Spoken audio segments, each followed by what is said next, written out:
Baik, nanti kita akan dengarkan bagaimana pendapat Pak Marzuki Ali dan juga Mas Hanta Yuda. Tapi mungkin menjawab pertanyaan, menyambung tadi sebelum jeda yang sudah sempat saya sampaikan.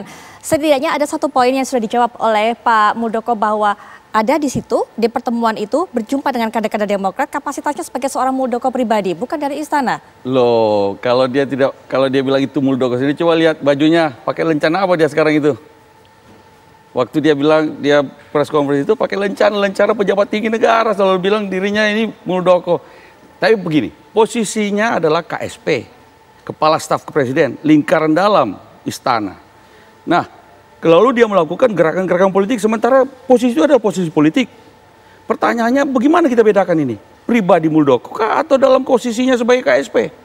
Nah, makanya kita kirim surat, Ketua Umum AHY mengirim surat kepada Pak Presiden, Pak Jokowi, menanyakan, mencari klarifikasi, apa benar Pak Muldoko ini kan ngomongnya ketika ketemu dengan kader-kader kita, mengatakan bahwa sudah dapat restu dari Pak Lurah, sudah ada dukungan dari menteri-menteri yang lain. Kita tanya, benar nggak? Mudah-mudahan nggak benar. Ya, artinya, ya berarti kalau begitu cuma Pak Muldoko aja ini. Tapi ini kan perilaku kekuasaan, ya perilaku kesan lama, model Orde Baru dulu. Baik. Lalu kalau bicara tentang ini saya didatangi di rumah, bukan di hotel pertemuannya, di hotel di Kuningan sih itu. Jadi beliau aktif juga datang ke situ. Kalau dia di rumah lalu kemudian ada orang datang dan segala macam. Jadi ini lalu dalam press conference kemarin itu yang dalam situ mestinya kameranya turun sedikit karena dia masih pakai lencana di situ sambil ngomong bahwa ini Muldoko. Tidak ada niat kita untuk mengganggu Pak Jokowi, tidak, cuma mengirim surat kok. Bertanya kepada Pak Jokowi, minta klarifikasi, ini ada anak buahnya nih. Gimana ini, benar nggak dapat restu dari Pak Presiden atau cuma ya kelakuan sendiri aja? Baik, nah ini juga mungkin nanti kita dengarkan bagaimana pendapat Mas Hanta Yuda, tapi mungkin Pak Marzuki Ali juga bisa berikan pendapat Pak Marzuki Ali. Betulkah ada intervensi dari istana, Pak Marzuki Ali? Jadi begini ya Mbak ya, jadi pemimpin itu harusnya wise, apalagi terhadap internal. Menyebut nama internal di depan publik itu kan sudah menunjukkan ketidakwisean. Kenapa? Ini menunjukkan bahwa internal ada masalah. Kalau ada masalah, ya selesaikan di internal. Tidak usah dibawa ke muka publik. Nah, persoalan dengan Pak Muldoko, saya sendiri nggak ngerti. Saya nggak pernah ketemu, saya nggak pernah berhubungan, saya nggak pernah komunikasi. Saya juga tidak pernah nanya berita, walaupun saya kenal baik waktu beliau Panglima TNI. Tapi begitu saya tidak aktif lagi karena saya sekarang sibuk di dunia pendidikan, kemasyarakatan, ya kaget-kaget aja. Saya kemarin baru dari Surabaya. Saya kan melepas keberangkatan kapal kemanusiaan. Kita ngirim ada 1.000 ton bantuan untuk korban kebanjiran di Kalimantan Selatan. Begitu saya kembali Jakarta, kok ada berita-berita begini? Lucu kan? Kita nggak ngerti apa-apa. Nah, kalau merasa kita nih pernah ya, kita nih orang dalam loh, bukan orang luar, Pak Andi ya. Ya tadi masih kader partai loh, kita nggak dipecat, kita tidak minta berhenti, kita tidak keluar. Ini masalah kepengurusan saja, kepengurusan itu ya silahkan. Namanya kepengurusan, siapa mengurus, ya uruslah partai dengan baik. Kita kader ini kan melihat bagaimana mengurus partai ini. Kalau mengurus partai seperti ini, partai ini nggak akan pernah besar. Apalagi membiarkan kader seenaknya saja menuduh. Saya dengar Syarif Hasan yang bicara, saya dengar si Rahman Nasidik bicara, saya dengar Herman Heru bicara, menyebutkan nama kita loh. Makanya saya komplain Pak SBY, kayak orang ini tidak diberikan sanksi, saya akan lakukan langkah-langkah hukum. Karena ini merusak nama baik. Pak Marzuki, di pertemuan yang tadi sempat disinggung, diceritakan baik oleh Pak Ahy maupun juga oleh Bang Andi, tidak ada Pak Marzuki tidak pernah terlibat ataupun ikut dalam pertemuan itu? Saya nggak tahu. Tolong sampaikan kalau ada yang tahu. Saya katanya nelfon kader di daerah, nelfon pun nggak pernah. Saya sering say hello teman-teman dari daerah karena dulu saya ada kedekatan. Saya pun tidak respon karena saya tahu saya jangan mengganggu soliditas partai. Saya tahu sulitnya memimpin partai. Saya pernah memimpin partai ini, begitu sulitnya memimpin partai, bagaimana membangun soliditas, disitulah ujian seorang pemimpin itu. Kalau pemimpin tidak mampu mengendalikan bawahannya, ya saya pikir perlu mikirlah apakah bisa bawa partai menjadi besar. Itu aja kritik saya. Saya selalu kritik untuk kebaikan Partai Demokrat. Karena saya merasa membesarkan lu. Saya bekerja keras 5 tahun membesarkan Demokrat, nggak main-main, siang malam, dan jabatan saya sebagai Direktur BUMN saya tinggalkan. Semua kegiatan-kegiatan bisnis saya tinggalkan hanya untuk mengurus Partai Demokrat. Hingga Demokrat menang di 2009 yang lalu. Baik, Mas Hanta Yuda, silakan bagaimana melihat hal ini, dinamika di antara keduanya ataupun dari partai-partai ini, termasuk juga faktor intervensi dari istana. Ya, sebenarnya saya membaca ada 2 isu ini. Satu isu, kalau bahasa Pak Andi Malarangeng tadi, ada intervensi atau elemen kekuasaan yang mengganggu, ingin mendongkel kekuasaan di internal Demokrat. Yang kedua adalah dinamika kontestasi, konstelasi politik di internal Demokrat sendiri. Mungkin keduanya berkelindan. Tetapi ujungnya ini berpotensi besar memang terjadi turbulensi di internal Demokrat. Dan kita lihat sejarah perjalanan Demokrat yang mengalami, partai ini partai gigantisme ya. Gigantisme itu partainya mengalami peningkatan membesar sangat cepat tetapi tidak diimbangi infrastruktur internal yang kokoh. Karena figur Pak SBY yang melampaui bobot politiknya melebihi Demokrat. Itu yang tantangan yang dihadapi. Nah, kalau isu yang pertama yang paling menarik, yang tadi saya kira ini saya menyitir, meminjam istilah Pak Andi Malarangeng, elemen kekuasaan yang menggunakan kekuasaan dan uang. Nah ini yang menarik. Kalau ini benar, pertama harus diklarifikasi supaya tidak menjadi fitnah dalam istilah Pak Marzuki. Tetapi saya kira Partai Demokrat juga tentu tidak mungkin kalau tidak punya data menyampaikan kepada publik. Nah, kalau ini benar, maka ada elemen kekuasaan yang namanya juga disebut secara tegas oleh Pak Andi Malarangeng. Saya amat sangat menyayangkan. Ini kabar buruk buat demokrasi kita. Kita tahu Demokrat memang di luar kekuasaan, oposisi atau tidak istilahnya. Nah, dengan ini, isu ini sebelum soal dinamika internal Demokrat ya, maka saya membacanya, orang akan melihat soal konferensi pers yang dilakukan oleh Ketua Umum Partai Demokrat, orang akan katakan ini mungkin bisa dibaca sebagai terlalu baperan politik. Saya membaca tidak, ini bagian strategi seorang Susilo Bambang Yudhoyono, menyampaikan kepada publik, bukan AHY, menyampaikan, strategi ini terukur. 2, saya membacanya, ini menggunakan 2 teori, saya mengistilahkan. 1, efek resonansi politik.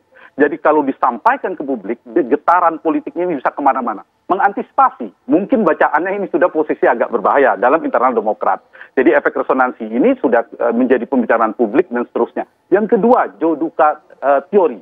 Teori judo itu begini, menggunakan kekuatan lawan untuk membanting lawan. Mungkin ini tidak sampai membanting lawan, tapi bertahan, memposisinya bertahan dengan menggunakan kekuatan lawan. Kekuatan lawan itu apa? Saya persepsi kekuasaan yang diistilahkan oleh Pak Andi Malarangeng tadi, yaitu kekuasaan yang kuat, sehingga bertanya kepada Pak Presiden Joko Widodo. Jadi diserahkan bolanya kepada Pak Jokowi, yang kemudian diklarifikasi, jangan dikait-kaitkan dengan Presiden, kata Pak Muldoko, tetapi ini bagian strategi tepat dalam konteks Demokrat, cukup cemerlang. Karena melempar ini khawatir benar-benar kalau tidak antisipasi, kita belajar pada partai-partai sebelumnya, ada cerita Golkar yang terbelah, ada P3 yang terbelah, mungkin antisipasi, jangan sampai lengser juga ujungnya di Partai Demokrat ini. Itu yang bacaan saya dari sisi internalnya yang dilakukan oleh Partai Demokrat. Kita tidak menghendaki ada pihak kekuasaan, kalau itu benar ya, perlu diklarifikasi, untuk mengganggu partai orang lain. Kalau mau bertarung, masuk Partai Demokrat, siapapun tokohnya, masuk Partai Demokrat bertarung di dalam. Nah, saya membaca yang kedua, perspektif internal. Kalau dinamika internal, itu biasa saja. Pak Marzuki Ali misalnya masih kader Demokrat atau siapapun ingin melakukan dinamika di internal Demokrat untuk tanda petik bahkan berebut kekuasaan ketua umum melalui secara konstitusional, ada aturan. Kita sering ikuti Partai Demokrat, ada konstitusinya, ADRT, saya tidak tahu sekarang berubah atau tidak. Dulu kan kalau ingin kongres luar biasa itu didukung oleh suara-suara mayoritas di daerah, 23 atau berapa, dan suara majelis tinggi. Nah, kalau cara konstitusional itu dilakukan, kemudian nggak alasan-alasan, biasa saja. Mas AHY atau siapapun menghadapi dinamika semacam ini, ya biasa. Kalau ada orang mengganggu, tentu secara konstitusi partai, tidak boleh melanggar konstitusi partai, ingin mengoreksi, ingin mengganti kepemimpinan bahkan secara konstitusional melalui kongres luar biasa, itu sah-sah saja dan tidak ada yang luar biasa dalam konteks ingin berdinamika, bahkan kalau ditarik dalam konteks Pilpres 2024. Yang saya garis bawahi, hal yang terpisah. Kalau dinamika internal Demokrat, masuklah Partai Demokrat, tarung di dalam, ambil posisi ketua umum dan seterusnya. Tetapi kalau menggunakan instrumen, elemen kekuasaan yang disampaikan Pak Andi Malarangeng tadi, itu amat sangat disayangkan. Jadi 2 hal yang berbeda. Dan ini saya kira Demokrat juga bukan hal baru ya menghadapi dinamika ini. Tadi Pak Marzuki cerita berapa tahun yang lalu beliau membesarkan seterusnya. Dan sama, ini juga saya melihat Demokrat juga mengalami potensi turbulensi sangat kuat. Dulu saja Pak SBY Susilo Bambang Yudhoyono sedang menjadi presiden yang sedang berkuasa, itu agak sulit menghadapi turbulensi internal. Apalagi sekarang, Pak SBY bukan seorang presiden. Harus lebih super hati-hati lagi, jika tidak bisa mengelolanya, maka sangat mungkin ada pergeseran kepemimpinan partai bahkan. Tapi saya sekali lagi menekankan, Putri, kalau dinamika internal biasa-biasa saja. Ya. Pak Andi Marangeng menyiapkan tim, siapapun menyiapkan tim menjadi ketua umum, kemudian menjadi calon presiden. Yang tidak dibenarkan secara demokrasi adalah jika ada elemen kekuasaan di luarnya yang mengganggu-ganggu di internal partai orang lain. Kalau itu benar, tetapi perlu diklarifikasi supaya tidak menjadi fitnah. Baik, perlu diklarifikasi supaya tidak menjadi fitnah. Itu dikatakan oleh baik tadi juga pesan dari Pak Marzuki Ali maupun Mas Hanta Yuda terakhir. Betul sekali. Jadi kalau urusan internal, saya setuju dengan Bang Hanta Yuda, sudah ada mekanisme internal kok. Ada ADRT, kita tinggal ikuti. Tapi yang persoalan ini karena elemen kekuasaan itu. Dan kami punya data-datanya. Orang-orang, Pak Muldoko itu bertemu dengan kader-kader kami di hotel. Di Kuningan situ. 2 kali lagi, ada dengan kader yang lain lagi. Jadi ada, dan kemudian yang lucunya begini, setelah bertemu itu datang melapor ke DPP, kepada ketum, melaporkan. Tadi ketemu sama Pak Muldoko, tadi diajak dari daerah datang untuk katanya mau diberikan sumbangan untuk banjir dan bencana dan sebagainya. Tahu-tahu sampai di Jakarta bicara tentang KLB, Kongres luar biasa, oleh orang yang bukan kader partai. Dan kan ini persoalan, laporlah mereka kepada ketua umum, ini ada begini nih. Tadinya kita tidak percaya, tapi kemudian laporan semuanya dan kemudian ada berikutnya lagi. Jadi lengkap, semua sudah diberitaacarakan. Jadi kalau kita lihat keterangan dari Pak Muldoko agak gelagapan menjawabnya. Menurut Anda seperti karena itu, jelas, karena jelas ketemu aja dan segala macam dan ngomongnya walaupun bicara bertemunya KL. itu dalam kapasitas sebagai pribadi? Bagaimana membedakannya? Tadi aja waktu menjawab pertanyaan, menjawab atau konferensi pers yang dilakukan masih pakai lencana kok dia. Walaupun lencana pejabat tinggi. Dijelaskan seperti itu oleh Pak Muldoko, jadi jawab seperti ngomongnya itu. Dirinya sendiri tapi pakai lencana. Yang mana nih? Apa yang dikatakannya atau apa yang tercantum di lencananya itu? Tapi anggaplah ini adalah perilaku pribadi Pak Muldoko. Posisinya sebagai KSP. Karena itu saya katakan ini perilaku kekuasaan lama, model Orde Baru yang mau dihidupkan lagi sekarang, hari gini. Baik, berikutnya mungkin kita juga bisa dengarkan closing statement mengenai diskusi tema ini dari Pak Marzuki Ali terlebih dahulu. Silakan Pak Marzuki, mungkin juga ada masukan untuk Partai Demokrat saat ini. Ya, partai itu rentan sekali terpecah ya, karena biasa itu ada keinginan-keinginan yang berbeda. Nah, disitulah dituntut kemampuan seorang pemimpin bagaimana menyatukan ya, pemahaman-pemahaman atau tujuan-tujuan yang berbeda ini menjadi satu tujuan membesarkan partai. Nah, ini yang harusnya dilakukan oleh seorang pemimpin partai. Jadi tidak dengan cara-cara memfitnah kadernya, itu kan sangat tidak baik sekali loh. Ini memfitnah kader itu yang berbahaya. Dan itu yang saya tidak terima. Jadi kalau ya misalnya urusan internal nanti kami selesaikan di dalam. Itu enak bahasanya. Ini menyebutkan ada ini, ada ini, ada ini.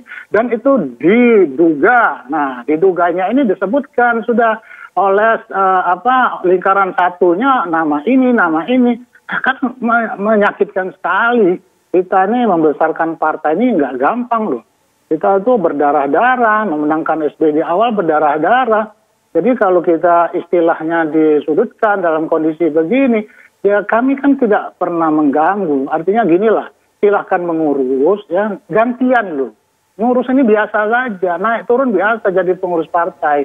Hari ini saya, besok kamu, tapi buktikan siapapun yang mengurus partai ini bertanggung jawab untuk memenangkan partai ini. Nah, keberhasilan seorang pemimpin itu nanti diuji di 2024. Jadi tidak usahlah bernarasi ini, tapi diuji nanti 2024. Itu yang harusnya dilakukan. Ya tidak dengan cara-cara yang tidak etis ya. Apalagi mohon maaf saya, dan Pak SBY kan pernah berkuasa juga. Biasanya kalau Pak SBY dilibatkan, biasanya Pak SBY kan ketawa. Hahaha, biasanya kan begitu. Kok kita yang disalahkan? Nah itu, Sama, pasti Pak Jokowi juga akan begitu. Namanya presiden dijual-jual, ya biasa juga. Jadi menurut saya nggak usah bawa-bawa perasaan lah. Tidak mungkin lah ya presiden tuh, walaupun secara terselubung ada keinginan-keinginan siapapun presidennya, ada kepentingan politik. Cuma caranya saja yang berbeda. Nah kalau ini caranya misalnya ya vulgar sampai, tapi kan tidak ada yang menyatakan Pak Jokowi itu ikut kan. Itu kan katanya, dulu juga sama. Baik. Dulu juga yang nama Pak SBY dijual juga. Biasa-biasa aja seperti ini. Jadi nggak usah jadi istilahnya bawa perasaan lah. Selesaikanlah internal. Baik. Konsolidasi loh sampai ke akar rumput, itu yang penting. Jadi Baik. ada narasi-narasi membangun citra, tapi konsolidasi organisasi Baik Pak Marzuki. itu yang harusnya diteruskan sampai ke akar rumput. Baik Pak Marzuki, kita dapatkan poinnya. Dan pemirsa, tadi kami juga sudah coba untuk menghubungi dari pihak Pak Muldoko, pihak KSP maupun juga tenaga ahli dari Pak Muldoko untuk bisa bergabung dalam diskusi ini dan juga bisa menjelaskan tentunya tanggapan dari Pak Muldoko mengenai hal ini. Tapi memang belum ada yang bisa ikut untuk bisa memberikan keterangan dalam program Apa Kabar Indonesia Malam kali ini. Nah ini juga sebelum nanti kita akan mendengarkan bagaimana penutup dari Mas Hanta Yuda. Sudah bergabung juga dengan kita Bapak Arief Bowo selaku Wasekjen PDIP. Pak Arief, selamat malam. Mungkin juga bisa ikut memberikan pendapat mengenai hal ini. Bahwa tadi sudah kita dengarkan Bang Andi Marang yang berkata bahwa adanya intervensi dari pemerintah, intervensi istana, dan juga sepertinya ini adalah gaya-gaya ataupun metode-metode pola-pola yang hidup pada saat Orde Baru. Pak Arief mungkin bisa berikan pendapat mengenai hal ini. Ya, saya kira tidak ada karakter dari presiden untuk intervensi terhadap kedaulatan partai politik ya. Bahkan termasuk partai kami pun tidak ada urusan. Jadi urusan internal, menurut saya tidak perlu dilebar-lebarkan, tidak perlu dibawa kemana-mana. Didalami saja masalahnya apa dan seterusnya. Jadi selesaikan sendiri urusan internal partai kalau memang ada masalah. Dan selesaikan itu tentu tidak harus melebarkan kemana-mana. Sekalipun misalnya ada kader partai yang ketemu dengan pejabat pemerintah dan seterusnya, itu biasa saja. Tetapi saya pastikan presiden juga pasti tidak akan melakukan intervensi dan tidak ada niat untuk melakukan intervensi. Jadi buat apa? Secara positioning sudah jelas, ada koalisi partai pendukung pemerintah, ada partai yang tidak mendukung pemerintah. Jadi sesuatu yang biasa saja dalam politik kita. Dan karena itu menurut hemat saya tegaskan tidak ada intervensi pemerintah terhadap Partai Demokrat, apalagi melakukan ambil alih atau kudeta. Yang ada sekarang kudeta di Myanmar, Mbak. Terima kasih. Mungkin singkat saja penutup Mas Hanta Yuda, singkat saja. Atau mungkin Bang Adi singkat saja. Singkat saja Bang. Kita bukan soal baper. Kita bertanya baik-baik kepada Presiden. Baik. Ini ada kepala staf Presiden ikut kemudian mencoba mengambil alih kepemimpinan Partai Demokrat secara paksa. Dengan kekuasaan, dengan uang. Lalu apa benar? Baik Bang Andi. Karena ini praktek-praktek semacam ini, praktek lama Orde Baru mau dihidupkan kembali. Baik Bang Andi. Apa begini, ini mau kita begini negara ini? Baik, kita dapatkan poinnya juga mungkin terakhir. Mas Hanta Yuda, penutup. Ya, jadi dua. Satu, ini bagian dari faksionalisme internal Partai Demokrat. Dan Mas Ahy sebagai Ketua Umum harus terbiasa juga menghadapi dinamika. Dan biasa, kemungkinan terancamnya posisi seorang Ketua Umum bahkan mungkin dikaitkan dengan Pilpres. Jadi harus ini ujian bagaimana melembagakan faksi-faksi, ada kekuatan-kekuatan di internal Demokrat. Dan itu bukan sebuah keburukan jika ada partai-partai, ada faksi-faksi, ada kekuatan melakukan gerakan politik, manuver politik dan sebagainya. Jadi harus diantisipasi sekaligus ini bisa jadikan tantangan untuk menyelesaikan pendewasaan politik, untuk menaikkan posisi elektoral bahkan di publik maupun konsolidasi di internal. Yang kedua, memang kita ini sudah menjadi tidak bisa dipungkiri karena ada konferensi pers, sudah menjadi konsumsi publik, ada dinamika. Kalau saya mengatakan tadi ada efek resonansi politiknya, ini sudah kemana-mana. Ada efek positif yang didapatkan dari strategi ini dilakukan oleh Partai Demokrat dari struktur resminya. Ya tadi sudah resonansi itu getaran kemana-mana. Bisa dimanfaatkan untuk memperkuat di internal, untuk mengantisipasi supaya tidak terjadi.